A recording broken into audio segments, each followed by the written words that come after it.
Bon, je vais introduire rapidement. Donc, merci à tous et à toutes d'être avec nous pour ce webinaire. Alors, aujourd'hui, on ne vous parlera pas de la banque SVP, de la Silicon Valley Bank, non.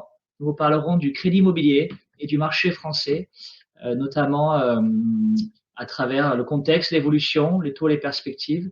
Et qui de mieux pour vous présenter ce marché? Mike Bernier, donc qui vous présentera les prochaines slides. Puis moi, j'interviendrai en fin de présentation sur le modèle de MBS, Meirto Business Solutions, donc une plateforme qui est à disposition des professionnels de l'immobilier.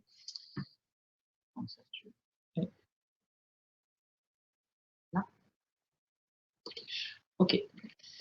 Alors, donc dans cette présentation, on va regarder un peu où en est la demande en crédit immobilier.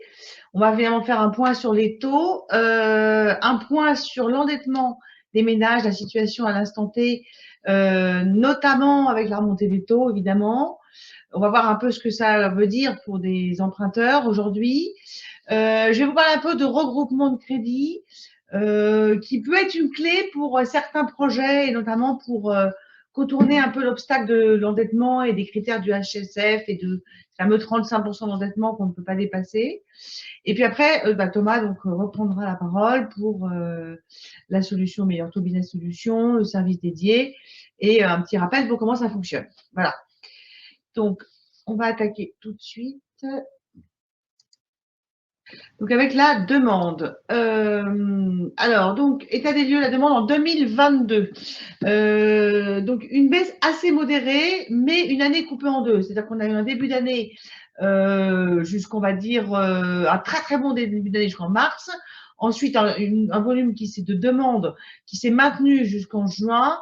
Et en juillet, un effondrement très net avec encore plus d'effondrement, encore plus de baisse de la demande en novembre-décembre. Donc, c'est pour ça qu'on a une volumétrie qui reste quand même élevée sur 2022, mais en fait qui est un peu tronquée par le fait que le début d'année a été très très bon et que la fin d'année a été très mauvaise. Alors, je pense qu'il y a plusieurs effets, plusieurs explications. Je pense que la principale est quand même qu'on entendait beaucoup parler de taux d'usure, qu'il y avait une vraie problématique de financement et que les Français se sont un peu naturellement auto-censurés. La bonne nouvelle maintenant, c'est que le début de l'année 2023, malgré le contexte, malgré la guerre, malgré des taux qui remontent, on a un niveau de la demande. Alors, on parle vraiment des crédits immobiliers, uniquement sur Meirto. On a un niveau de la demande qui reste élevé. Vous voyez, les records, c'était janvier 2021, février 2022, un peu plus de 70 000. Bon, bah là, on est autour de entre 54 et 55 et 60 000 demandes déposées sur Meirto. Donc, ça veut dire qu'on a certes un ralentissement, mais on est quand même assez proche d'une très très bonne dynamique, en tout cas assez similaire ou presque à ce qu'on avait quand on avait des taux à 1%. Preuve que l'envie d'acheter est bel et bien présente aujourd'hui pour nos chers compatriotes. Alors, le point sur les taux. Alors, ça, c'est un petit retour en arrière entre janvier 2002 et février 2023. Vous voyez une échelle comme un escalier avec, on le voit, des taux qui ont remonté par palier entre janvier, février, mars. Ensuite, il y a eu avril. Ensuite, il y a eu juillet. Ensuite, il y a eu octobre. Et puis, à nouveau, janvier, février avec une très, très forte hausse. Donc, en résumé, ça donne quoi? Ça donne que sur la durée 20 ans, jusqu'en février 2022, on a une hausse modérée avec des taux majoritairement inférieurs à 1,5%. N'oublions pas, il y a un an, on était avec des taux à 1,5, même pas. Et à cette époque-là, les banques d'ailleurs nous disaient on va remonter les taux progressivement, doucement. Ça, c'était avant la guerre. Entre mars et juin, on a un deuxième plateau avec des taux qui restent quand même majoritairement sous la barre de 1,90, mais quand même une hausse donc de 40 points de base. Ensuite, entre juillet et septembre, des taux compris entre 1,90 et 2,30 avec une majorité des taux au-delà de 2,10, donc à nouveau une hausse de 20 points de base. Et alors, entre octobre et décembre, la majorité des barèmes passe au-dessus des 2,5%. Ça veut dire quoi? Ça veut dire que concrètement, trouver des taux en dessous pour la durée 20 ans, c'est extrêmement compliqué et rare. Et puis, depuis janvier 2023, on a une majorité des barèmes qui sont entre 2,90 et 3,30. Et à l'heure où on se parle en mars, trouver un taux inférieur à 3% sur 20 ans, c'est assez compliqué. On est même plutôt autour de 3,05, 3,10, même peut-être 3,20 sur cette même durée. Donc voilà la situation telle qu'on la connaît aujourd'hui. Alors, la bonne nouvelle quand même pour l'ensemble du secteur et du marché de l'immobilier, c'est qu'on a enfin été tous entendus auprès de la Banque de France et que ce taux d'usure est maintenant révisé mensuellement. Donc, c'est quand même important de se le rappeler que si on n'avait pas changé cette formule, on serait là à l'heure où on se parle avec un taux à 3,57 d'usure. On est à 4, on voit bien quand même que clairement les dossiers repassent sur le marché. En tout cas, s'ils sont finançables, ils repassent, mais ils ne sont plus bloqués à cause de l'usure. On est à 4, on va certainement être à 4,20 au 1er avril. Et donc, vous voyez bien la courbe, hein, le taux d'usure, c'est le vert, qui est donc repassé quand même au-dessus avec un écart très supportable. En revanche, la problématique qu'on voit apparaître, c'est que on a une OAT 10 ans. Donc là, il y a un petit schmilblick sur la présentation, mais on a une OAT 10 ans, donc le taux de référence des crédits aux particuliers fixe, qui, elle, a explosé littéralement depuis fin février, puisque après un mois de février où on oscillait toujours entre 2,5 et 3, on a des taux directeurs qui sont aujourd'hui plutôt autour de 3,20, entre 3,15 et 3,20. Donc, on voit bien que c'est compliqué pour une banque de prêter à 3% quand elle-même emprunte, je schématise, mais c'est quand même globalement ça, avec un taux de référence autour de 3,20. Et c'est donc pour ça que les taux continuent à remonter et vont continuer à remonter. On surveille évidemment de très près cette OAT 10 ans, mais pour le moment, elle n'est pas repassée sous la barre des 3%, ce qu'il faudrait pour qu'on ait des taux qui se stabilisent. Alors, petit retour en arrière. Donc là, vous avez 2012, 2013. En fait, je vais toutes les années jusqu'à 2012 et entre 2012 et 2023, pardon. Donc, en rouge, vous avez des années où les taux étaient supérieurs à 3%, ce qui va être la situation telle qu'on la connaît aujourd'hui. En 2015, on voit la bascule avec des taux inférieurs à 3. On a les années bénies 2007, 17, 18, 19, 20, 21, 22, même voilà, jusqu'à mi-22 avec des taux inférieurs à 2. Et aujourd'hui, on est donc repassé sur un scénario autour de 3%. La présentation vous sera envoyée, donc vous verrez les exemples chiffrés. Mais évidemment, sur un même coût du crédit, si on regarde un peu, on va regarder ça un peu plus en détail tout à l'heure, mais regardez entre avril 2022 pour un prêt sur 200 000 euros, on était sur une mensualité à 965. Aujourd'hui, on est à 1129. Donc évidemment, ça a une influence sur les capacités d'emprunt, sur les capacités de remboursement et donc sur les finançables, puisque quelqu'un qui peut rembourser 965 ne peut pas forcément rembourser 1129. Donc, bilan, on a connu près de 7 années quand même, dans les 10 dernières années, sous les 2%. 2022 marquera l'année de l'inversion de tendance. On a donc dû absorber une hausse de 200 points de base en un an, hein, de 1,20 on va dire en janvier à 3,20 aujourd'hui. Donc ça, c'est du jamais vu, hein, jamais de l'histoire des taux, en tout cas je pense de personnes vivantes, on a eu des hausses aussi rapides. Et puis ensuite, évidemment, janvier 2023, qui marque le retour pour la première fois depuis 2014 des taux moyens sur 20 ans supérieurs à 3%. Alors évidemment, des taux supérieurs à 3%, ça fait mal par rapport au 1% qu'on a connu, mais ça reste des taux qui sont finalement assez bas, comme on l'a pu le voir un peu dans le rétroviseur.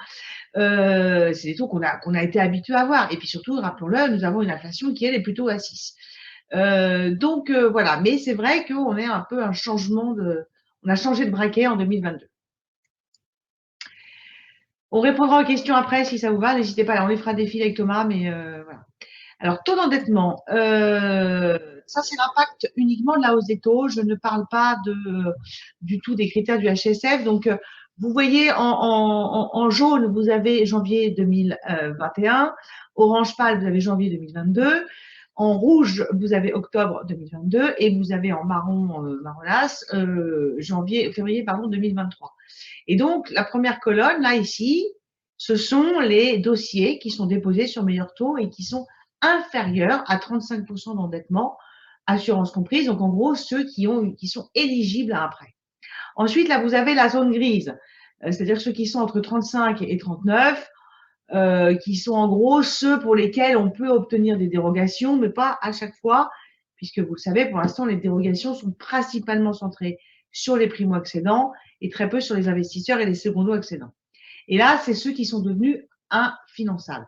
Donc, vous voyez bien qu'on a une baisse très nette des courbes, en tout cas des finançables, au profit évidemment d'une hausse des non finançables.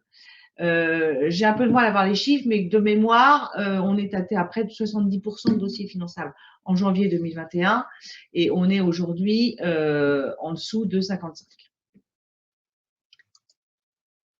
Voilà. Donc, pour résumer, entre 2021 et 2023, la part des dossiers finançables déposés sur le site Meilleur Taux est passée de 70% à 56%. Et en une année seulement, c'est-à-dire qu'entre janvier 2022 et mars 2023, la part des dossiers finançables est passée de 64 à 56. Ça veut donc dire qu'aujourd'hui, arrive sur notre site, donc le marché globalement, il doit être autour de ça, on a aujourd'hui 45% de dossiers qui sont absolument infinançables pour 30% pardon, il y a 2 ans et moins de 35% début 2022. Ça explique aussi pourquoi vous, dans vos agences et pour les professionnels, vous avez évidemment des candidats à l'acquisition auxquels il faut vraiment très important de regarder l'enveloppe, la capacité d'emprunt, parce que vous avez des gens qui ont peut-être fait des calculs il y a 6, 8 mois et qui n'ont pas du tout la même surface achetable puisqu'ils n'ont pas du tout la même capacité d'emprunt. Et s'ils n'ont pas d'apport et s'ils n'ont pas d'épargne, ils ne peuvent pas compenser. Donc, c'est vraiment aujourd'hui, en période de taux qui remonte, c'est vraiment extrêmement important pour ne pas perdre de temps à la fois pour vous et à la fois pour les clients, d'anticiper la capacité d'emprunt de vos futurs acheteurs. Alors, le diaporama ne s'affiche pas, a priori, il s'affiche. Non, pas de diaporama. C'est comme l'autre fois, il y a certains qui l'ont. Est-ce que personne n'a un diaporama ou certains l'ont? Est-ce que certains peuvent le voir? Oui, nous, depuis le début. Oui. Je le vois. Ouais. Okay, certains l'ont. Alors, c'est comme la dernière fois, on ne sait pas pourquoi. On vous enverra cette présentation. On enverra la présentation, parce qu'effectivement, c'est un peu bizarre, mais c'est à chaque fois pareil. Bon, on va régler un problème technique ensuite. Je continue. Donc, évolution du taux d'endettement à venir. Ça, c'est une projection des dossiers février 2023 auxquels on applique 50 points de base.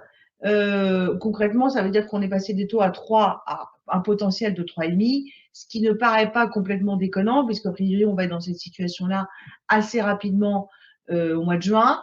Et donc, pareil, vous voyez, vous avez une baisse une perte des finançables par rapport même à aujourd'hui. On perd 17%. Donc, ça veut dire quand même que le marché va devoir faire face à des Français qui sont moins finançables, donc un marché qui va être quand même beaucoup plus contraint et un peu plus ralenti et qu'il va bien falloir choisir, il va falloir bien choisir ses acheteurs quand on est vendeur. La réalité concrète pour les ménages, c'est ce dont on parlait tout à l'heure. Donc, pour un prêt de 200 000 euros, vous voyez, en janvier 2022, donc il y a un an, pour emprunter 200 000 euros, il fallait gagner net 2 840 euros. Aujourd'hui, pour emprunter cette même somme, il faut afficher 3 380 euros. Donc, ça veut dire qu'il faut gagner 20% de plus. Alors, même s'il y a une inflation, même si on sait qu'il y a une pression sur les salaires, on est loin d'avoir tous été augmentés de 20%. Non. Donc, c'est la situation telle qu'elle est aujourd'hui. Autre exemple, on prend le calcul en sens inverse. On prend un couple qui gagne 3 000 euros net, enfin un couple ou un foyer, un célibataire. En janvier 2022, ils peuvent emprunter 210 000 euros.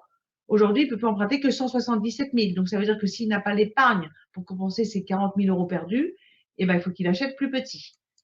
Autre exemple, idem, encore plus parlant, ménage qui gagne 4 000 euros net par mois. On est passé de 282 à 236.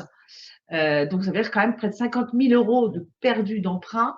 Et c'est ce qui se passe. Ça veut dire que quand vous avez des Français qui vous disent j'ai repéré une maison à tel prix, encore une fois, j'insiste, oui, c'était 6 mois. Donc, le problème, c'est que pour compenser cette hausse de taux qu'on a connue de 1 à 3%, il aurait fallu qu'on ait des prix qui s'effondrent de 25%.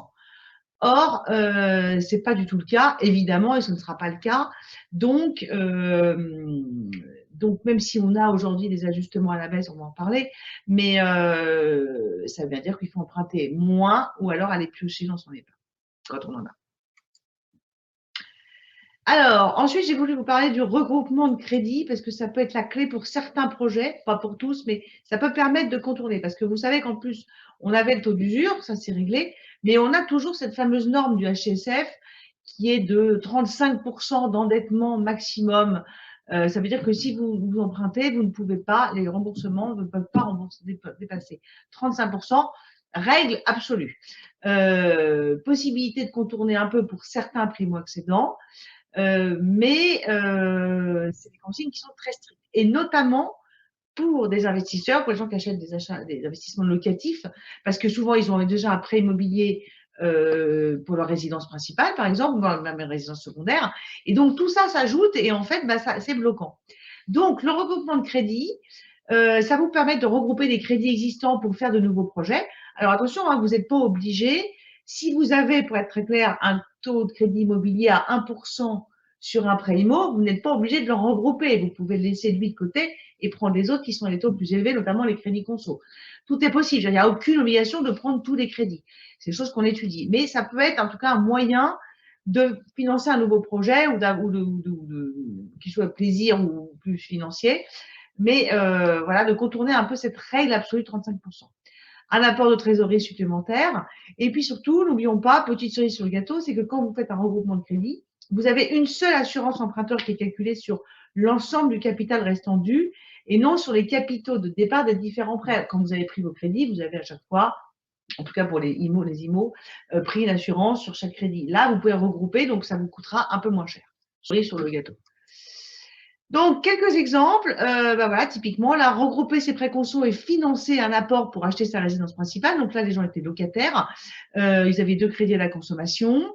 Ils voulaient acheter leur résidence principale, mais il leur manquait 10 000 € d'apport. Et ben, ils en ont profité pour regrouper l'ensemble des consos. Donc, on est autour d'un peu moins de 70 000 de regroupement sur 12 ans. Et on a ajouté 10 000 € de trésor. Ben, ça leur a permis d'acheter leurs biens. Alors, tout ça, c'est des dossiers réels, concrets, qui ont moins de 3 mois chez Meilleur Taux dans la cellule regroupement de crédit. Donc, ça veut dire qu'il y a 55 jours entre le dépôt de dossier et la signature chez notaire pour la résidence principale, alors que ces 10 000 €, ils ne les avaient pas, ils ne les trouvaient pas, et leur dossier ne serait pas passé. Donc voilà, avoir en tête, ça peut permettre, encore une fois, de contourner des obstacles qui peuvent paraître absolument infranchissables au départ. Un autre exemple, je regroupe mes prêts à la conso. Oui, en fait, voilà, souvent les prêts IMO sont mis de côté parce que évidemment les dernières générations de prêts sont à des taux très très bas. Et là, je regroupe mes prêts conso parce que j'ai envie de faire des travaux. Donc le cas présent, il voulait faire un aménagement de jardin avec piscine et tout ce qui s'ensuit, quelque chose de très sympa. Et ben voilà, ils ont profité pour regrouper les crédits et reprendre une partie de trésorerie pour financer ces travaux.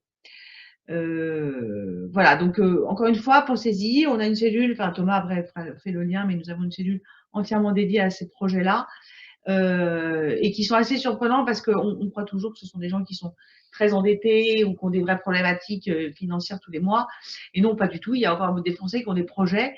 Simplement, les banques traditionnelles n'ont pas forcément les outils ni les produits pour répondre à ce genre de problématiques. Et il existe. Alors, c'est souvent, d'ailleurs, c'est des trucs parce que c'est des filiales des banques traditionnelles, mais qui font ces produits-là. Les filiales de Crédit Agricole, de Société Générale, de tout ça. Mais voilà, donc c'est pas parce qu'on n'a pas une solution en immobilier pur qu'il n'y a pas une solution qui peut se trouver en regroupement de crédit. Voilà, pour conclure, pour ce qui me concerne, donc si on regarde bien le marché tel qu'on l'a au mois de mars, on a une demande et une envie d'acheter qui se maintiennent à des niveaux élevés, donc ça c'est la bonne nouvelle. On a malheureusement des taux de refinancement interbancaires qui sont en hausse très rapide depuis fin février et qui dépassent les 3%. Donc, on a des taux d'intérêt qui vont continuer à augmenter en parallèle à la fois de ces taux directeurs qui eux-mêmes augmentent parce qu'on a une inflation qui ne se calme pas. Nous avons en face des prix stables ou légèrement à la baisse selon les territoires, mais qui ne compensent pas du tout la hausse des taux. Encore une fois, il aurait fallu pour commencer de 100 points de base une baisse de 25%. On sera certainement à 10% sur certains biens, mais globalement, moi, je parie plutôt sur une baisse entre 3 et 5% sur l'année 2023, tout simplement aussi parce que vous avez beaucoup de gens, on va avoir moins d'acheteurs, mais on va aussi avoir moins de vendeurs, parce que vous avez beaucoup de propriétaires qui n'ont aucun intérêt à revenir sur le marché, notamment et principalement tous ceux qui ont un crédit à 1% et qui ont profité de ces années bénies pour se loger dans des biens peut-être plus confortables et qui donc ne vont pas revenir sur le marché tout de suite. On a un taux d'usure qui est beaucoup plus approprié, en tout cas jusqu'à juillet, qui va être révisé. Donc, ça, c'est une très, très bonne nouvelle parce qu'on n'aura plus de blocage à cause du taux d'usure, ou presque plus. Mais on a des contraintes HCSF qui sont de plus en plus bloquantes, les 35% d'endettement en règle absolue, et qui mordent évidemment de plus en plus la finançabilité des acheteurs, puisque quand les taux remontent, bah, vous pouvez emprunter moins, les revenus ne montent pas forcément autant en parallèle. Et en fait, nous, ce pourquoi on plaide et on essaye, c'est de revenir un peu à ce qu'on appelait la notion de reste à vivre, qui était une notion, on va dire, classiquement appliquée par les banques, qui disait en gros, bah, sur des revenus modestes, on reste avec un endettement à 35%, mais sur des revenus un peu plus élevés, ou selon la composition de la famille, on peut dépasser, on peut monter au-dessus, et notamment pour des investissements locatifs. Mais en tout cas, voilà la situation telle qu'on la connaît aujourd'hui. Je vais vous laisser avec Thomas. Hop.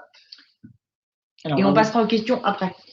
Donc, on va vous présenter Meyerto Business Solutions. Donc, c'est une activité qui a été créée il y a un peu plus de 3 ans, et donc avec laquelle vous pouvez travailler. Vous allez voir, c'est très simple. Et aujourd'hui, on travaille avec des grands réseaux d'agences immobilières, de promoteurs, mais aussi des conseillers de gestion patrimoine qui utilisent notre technologie. Et voici comment ça fonctionne. Donc, c'est une plateforme, c'est une entité dédiée chez Meyerto qui est à votre disposition. Vous, de votre côté, vous allez constituer le dossier de financement du client, donc récupérer ces pièces. Vous allez nous les transmettre à travers une interface dédiée. Et nous allons nous occuper de la relation bancaire, c'est-à-dire la transmission du dossier en banque. À tout moment de cette relation, nous avons une relation B2B, donc nous échangeons avec vous directement. À aucun moment, nous échangeons avec votre client. Vous gardez la main sur le client. Alors, pour pouvoir travailler sur ce modèle-là, donc chez les conseillers de gestion de patrimoine, vous devez être MIOBSP, et chez d'autres professionnels de l'immobilier, il faut passer les certifications à l'ORIAS. Donc, pour les conseillers de gestion de patrimoine, ça ne doit pas poser de souci. Vous devenez MIOB de Meyerto, donc en crédit immobilier par exemple. Et pour les autres partenaires tels que des promoteurs immobiliers ou des agences immobilières, vous devez être inscrit à l'ORIAS. Donc, il y a différentes formations pour y arriver. Et ça, on pourra vous éclairer là-dessus. Comment fonctionne le modèle? Donc, chacun a bien des tâches séparées. À la fin, alors, le premier sujet, c'est bon, assurer votre vente. On va voir dans un instant quels sont les types de projets sur lesquels on intervient, mais d'une part, c'est assurer la solvabilité de l'acquéreur, et de deux, vous assurer la vente parce que le client sera financé, et ça, on sait le faire. Ensuite, une fois que le dossier va au bout, on partage le chiffre d'affaires, donc c'est 50-50 entre les honoraires de mandat qui sont pris dans la recherche de financement et la commission banque. On partage le tout à 50-50 avec notre partenaire. Donc, vous avez un petit aperçu ici de l'espace dédié. D'accord? Donc, vous êtes connecté à notre technologie qui s'appelle Optix, qui vous permet de monter les dossiers très rapidement. Bien sûr, si vous voulez en savoir plus sur cet outil, il faudra nous contacter pour qu'on vous fasse une démo complète de l'outil et voir comment on peut travailler ensemble. Alors, le process, très simple, à gauche, vous faites la découverte du client, vous faites signer le mandat, il y a un test d'éligibilité avec les outils qui sont à votre disposition, et vous collectez les pièces que vous téléchargez dans l'outil. Vous gardez la relation avec votre client. Une fois que le dossier est complété, on le reçoit chez nous. Notre équipe ici en centralisé fait l'étude du dossier, vérifie les pièces, fait les KYC, choisit la banque qui correspondra la plus au profil et au projet du client. Ensuite, on suit l'instruction du dossier en banque. On garde la relation avec la banque, vous gardez la relation avec votre client, et nous avons une relation B2B pour amener le dossier au bout. Un espace digital personnalisé. Vous pouvez faire une simulation d'études de financement, vous pouvez sortir des propositions de financement. Demain, vous avez besoin de rassurer un vendeur, vous pourrez émettre un visa pour le crédit, donc qui démontrera au vendeur que votre client acquéreur est accompagné par un professionnel et il est finançable. Toutes les pièces sont gérées en ligne et vous pouvez suivre votre activité. En résumé, j'en ai parlé, c'est trouver des solutions pour les problématiques de financement de vos clients. Tous nos partenaires aujourd'hui sont confrontés à ces problématiques, que ce soit en financement de SCPI, en financement d'investissement locatif, ou pas plus tard qu'hier, nous étions avec un promoteur au niveau national qui nous disait une vente sur deux ne va pas au bout à la suite d'une promesse parce que le client n'est pas finançable, n'est pas solvable ou n'a pas une proposition de sa banque. Donc nous, on est là pour aller très vite dans la solvabilité client et ensuite trouver les solutions chez nos partenaires bancaires et bien sûr adapter l'offre parfois quand il faut. Sécuriser vos ventes tout en gardant la main sur le financement de vos clients. Alors, que finance-t-on? C'est très simple. 3 segments. La première, donc les SCPI à crédit. Nous avons plusieurs partenaires bancaires aujourd'hui qui interviennent pour faire cet effet de levier qui est tant recherché sur de la SCPI. Même avec des taux d'intérêt sur la SCPI qui augmentent en termes de financement bancaire, c'est toujours intéressant d'avoir cet effet de levier. De deux, résidence principale, résidence secondaire, mais aussi les investissements locatifs et tout ce qui est Pinel. On a des solutions bancaires pour intervenir sur ce créneau-là. Et de trois, nous intervenons également sur le crédit professionnel. Donc, si vous avez des clients qui ont des locaux professionnels ou qui veulent faire l'acquisition de locaux commerciaux, locaux pro, on sait le faire. On a des partenaires bancaires au niveau national et au niveau régional. Et pareil pour tout ce qui est fonds de commerce ou rachat de parts. Et puis Maëlle en a parlé. Je n'ai pas voulu tout vous mettre dans cette slide. On intervient également sur le regroupement de crédit avec une entité dédiée. La qualité de nos conventions, donc on travaille toujours avec l'ensemble des banques de la place, des banques spécialisées, notamment sur le financement des parts de CPI, sur du LMNP par exemple, qui est très recherché chez certains promoteurs ou chez certains CGP, et bien sûr tous les assureurs de la place quasiment en assurance emprunteur. Voilà, c'est terminé de mon côté pour une rapide présentation de Meirto Business Solutions. Et on se laisse quelques minutes pour répondre à vos questions. On a dû passer au moins une ou deux tout à l'heure.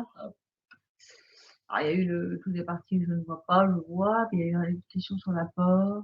Oui, il y a une question sur l'apport. Est-ce que l'apport est obligatoire? Les banques demandent un apport. Conséquence sur les prêts, est-il aussi obligatoire pour les SI?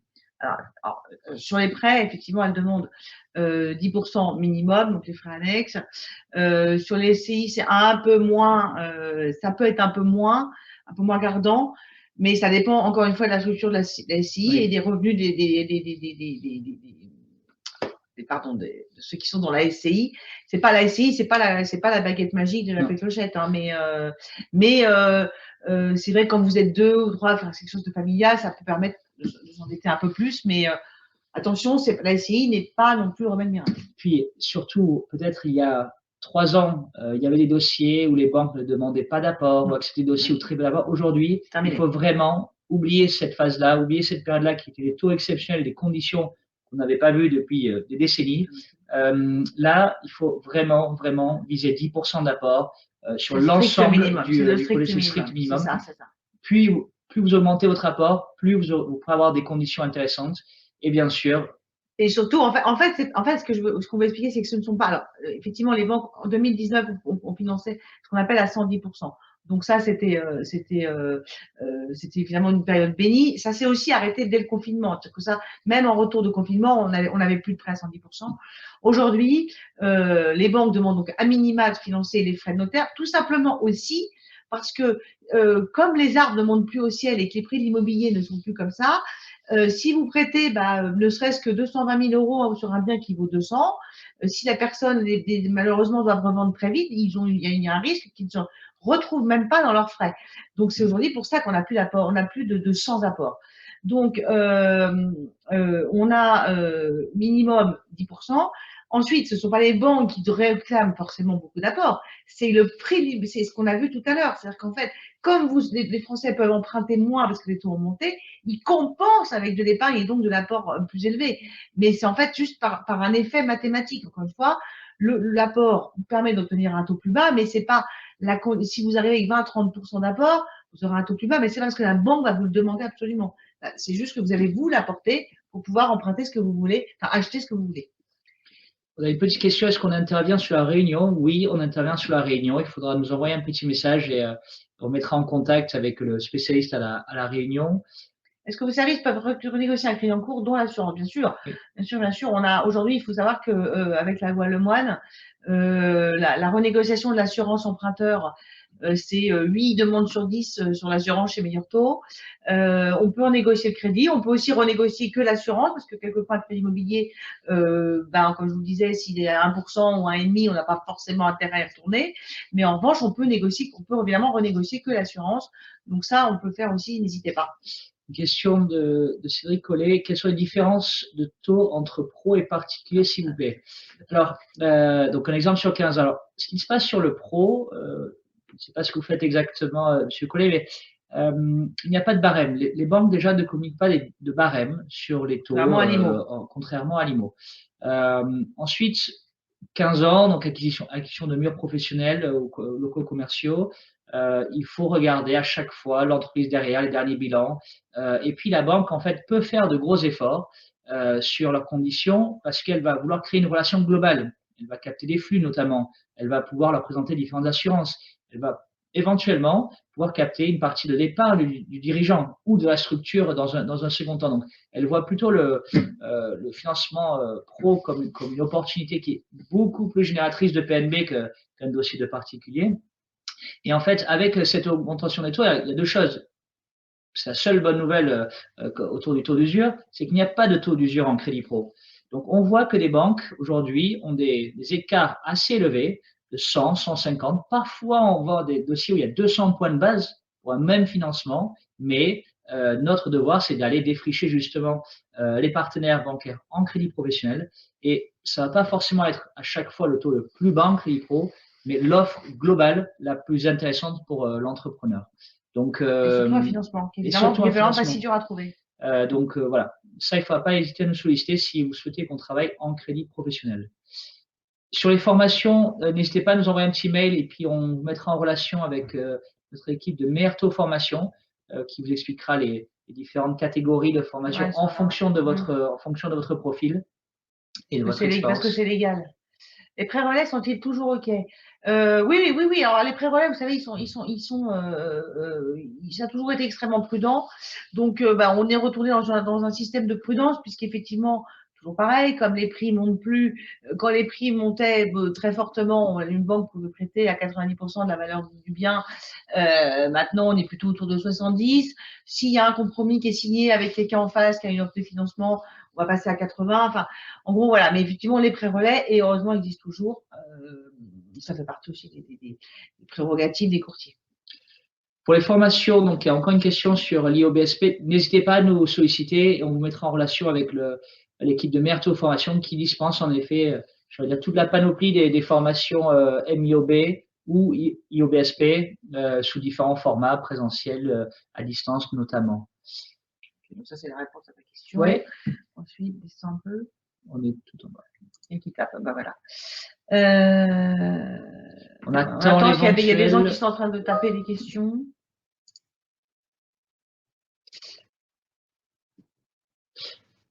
Alors, le partenariat est accessible à un négociateur dans le notariat. Oui, on travaille avec des études notariales, donc il ne faudra pas hésiter à nous solliciter. Oui, bien sûr. Est-ce que si vous n'avez pas d'autres questions, alors il y a quelqu'un qui est en train de taper. Sur quelle adresse mail vous écrire? Vous pouvez m'écrire directement sur le mail qui s'affiche ici. Alors pour ceux qui n'ont pas la même image mais qui n'ont que le son, vous aurez la présentation, mais c'était Bostock, B-O-S-T-O-C-K, tout attaché, @meilleurtaux.com. Et vous allez recevoir cette présentation et puis on va vous écrire le mail dans le chat. Ça arrive. Clémence est en train de vous partager nos coordonnées. Voilà. Voilà, très bien, parfait. Merci à tous pour votre présence et puis à bientôt. Très bonne journée. Et vous avez le mail qui s'est affiché dans le chat. Voilà. Très bonne journée à tous. Merci beaucoup. Au revoir.